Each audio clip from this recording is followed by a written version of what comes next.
Howdy partners, it's your boy here, back for some more Fire Emblem Heroes, and this is as impromptu as ever because I had completely forgotten today was the last day for the 8th raid season. So we got 2 hours left to go here. What we're going to do here is we're just going to take a look at this new defensive map that they added. Unfortunately, I'm not going to be able to show any replays today because all of these replays were against my old defense team, and I only just built this team this morning. So we're going to go ahead and take a look at this and explain basically how powerful this new map is, because I think this is probably the strongest defense map right now. What is it called? Let's see here real quick. Okay, so the Jotunheimr Castle. I would consider this probably the strongest defense map right now, because as you see here, we got these two juicy walls, the best possible obstacle to have on any map. And ever since they nerfed Spring Breeze, we haven't really had a map like this, where you could just easily create a choke point with the fortress over here. I've put it on the left-hand corner. I've seen a lot of people putting it on the right, because it mimics that other map that we've had, the Lost Castle, I think it's called, the one in the desert with the two defense tiles. But I put it over here just for a little bit of spice, because obviously the other map has it over there. You could also put it on either of these spots, and it's going to make another choke point there, where if your opponents are trying to go at your team, they only have lanes that are obstructed by these fortresses to go through. So, like, if they're trying to go up the left side, they're blocked by this wall on there, so it's a little tough to really effectively maneuver your units there, and the same applies to all these other spots that they could do that. So, there's a lot of ways you could play this defense map. I think there's certainly more than one thing you could do here. Turn 1 traps would probably be pretty interesting, as well as like save balls, Catria balls, you name it. Everything should work pretty well.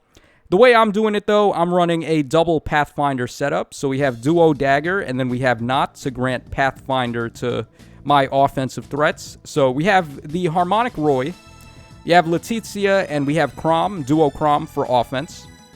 I decided to choose Duo Crom because he really punishes Fiorm badly, Ascended Fiorm. It just kills her in one hit with Deadeye. So that's why I got Quick Impulse on him, so he could just instantly start the fight with that ready. And the far save units that would have a good matchup against Crom, basically there's only one, and that would be Brave Hector. So for him, we have Letizia and we have Dagger to provide some pressure on him, make it a little tougher for him to effectively tank this team. And then when it comes to Harmonic Roy, there's not really many near save units that have a chance against him. I think Arden is like the only common one that's going to have a good matchup, because he's got effective against dragons, so Idun is out of the question.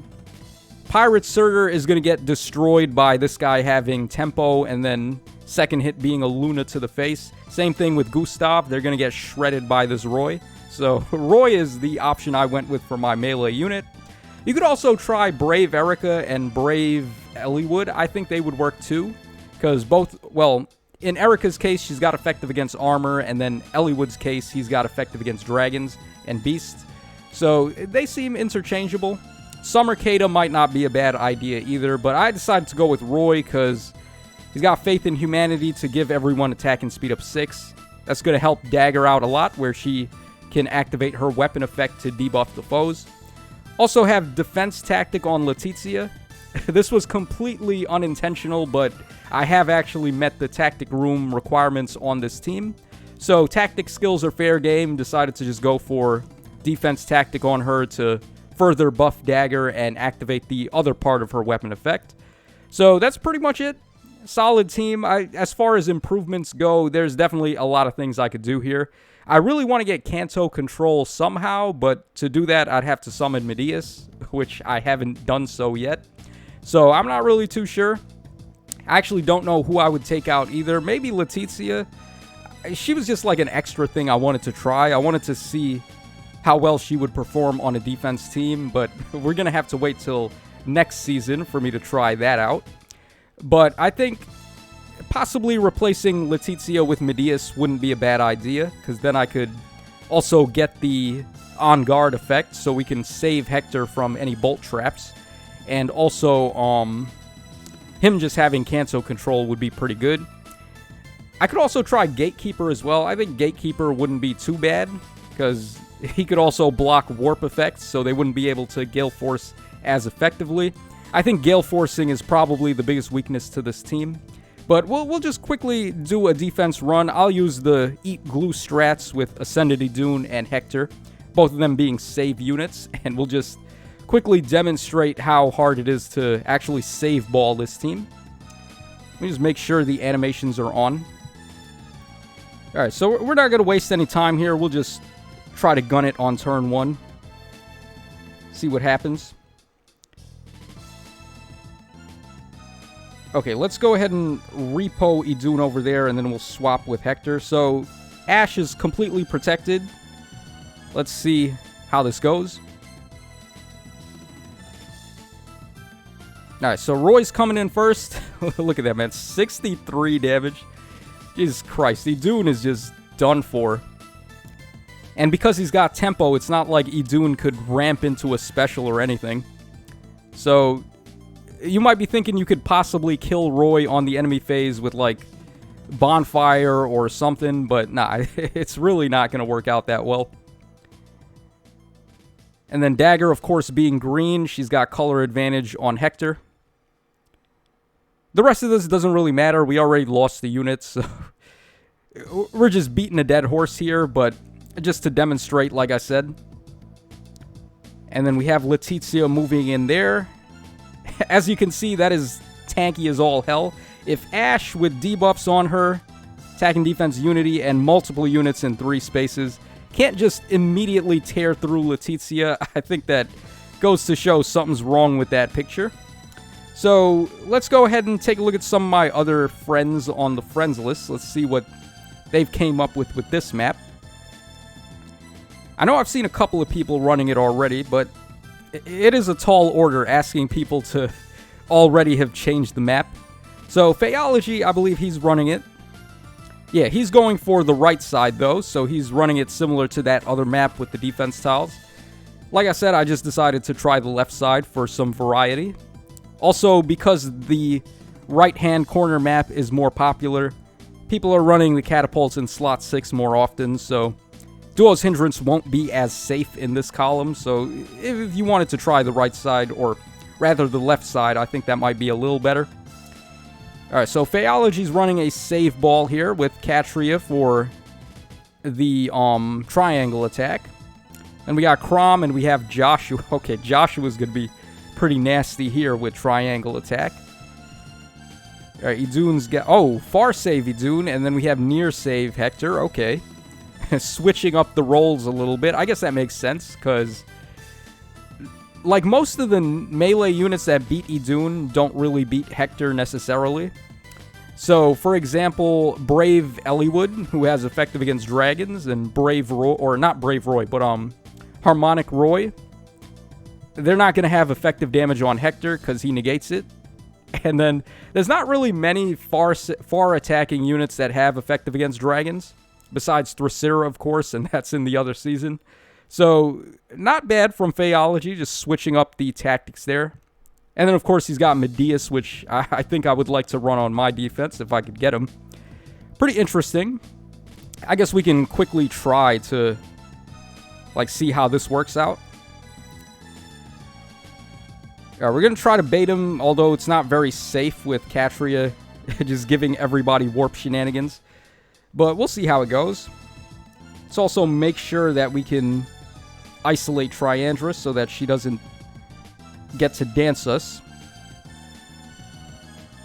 And we'll just quickly break some of these over here. And I guess we'll put Peony right there.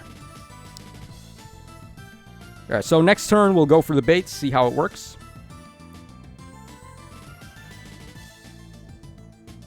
I would really not try to player phase this. Can't really think of too many units that would be able to. So, like, for this, you're really forced into baiting. Medeus, with his on guard, prevents the bolt traps, so you really just have to try to go through his save units or try to bait him. And neither of those options are very ideal. So, yeah, like, these are the type of defenses that are winning right now. Alright, let's get Ash over here. I'm going to put her on this tile. Not that it really matters, but that way Joshua isn't going to be on the same diagonal as Hector when he attacks. So, let's go ahead and do this. And then we'll just get those two over there. We'll move Milla in a little bit so we can get Nurturing Breath. And I guess we'll break the Dark Shrine there. Alright, fingers crossed. I doubt this is going to work, but we'll see how it goes. Alright, Jesus Christ, man. 29 times 4? Holy hell. Joshua, chill. Oh my god. Yeah, that's called shredded wheat right there. Alright, now here comes Katria. Idun is going to survive, though, because we negate Katria's follow-up, so she's not able to hit us 4 in a row. And then his other units are going to move in as well. Midius is not doing much to Idun. We also have effective against dragons, but I think he negates it, so it doesn't really matter. Alright, clash of the final bosses right there. Pretty awesome sprites on both of them. And then here comes his Idun. You know, I guess, like, worst case scenario, if you have to lose a unit, this isn't the worst that could ever happen, because we are still winning for the most part. We just lost Hector. So, like, if you have absolutely no choice, maybe you could try this. Alright, well, we just lost another unit there to Crom and his repo antics. But you get what I'm trying to say, right? Like, if you have to sacrifice a unit to win the fight, it might be a better idea to just do that. Alright, and then we could easily, like, continue this. I'm sure we'd win if we kept going, but there's not really much point. Just wanted to show off that defense. Alright, let's see. Kev also has this map set up. Yeah, so he's doing the same thing. He's doing it on the right side. I don't know why everyone is just defaulting to the right side. I think the left side is probably a little better at the moment, just because we're kind of tired of seeing this side. Alright, so he's also doing a save ball with... Yeah, this is basically what wins right now, is just Midius with his on guard and then double save units with Katria for her effect to give triangle attack. And then PM1, I don't think PM1 has changed his defense yet, so yeah, he's still running this one, which is why I'm running left side fortress and wall instead of right side. But let me know in the comments section down below what you guys have made so far of the new defense teams, or rather the new defense maps. Have you tried any of the other ones? Because there's also the one that has the other walls, like the breakable ones. I think that one might not be too bad, but this one right here, I think if you could figure out a way to really use these breakable walls effectively, you could come up with something good. Because your units will actually attack these walls on your turn. So with some dance shenanigans and rally shenanigans, you could come up with a way to trap people and attack them when they least expect it. But for, like, just the regular old tried and true tactics, just having double walls with the fortress is so good, as you guys recall from before the Spring Breeze nerf.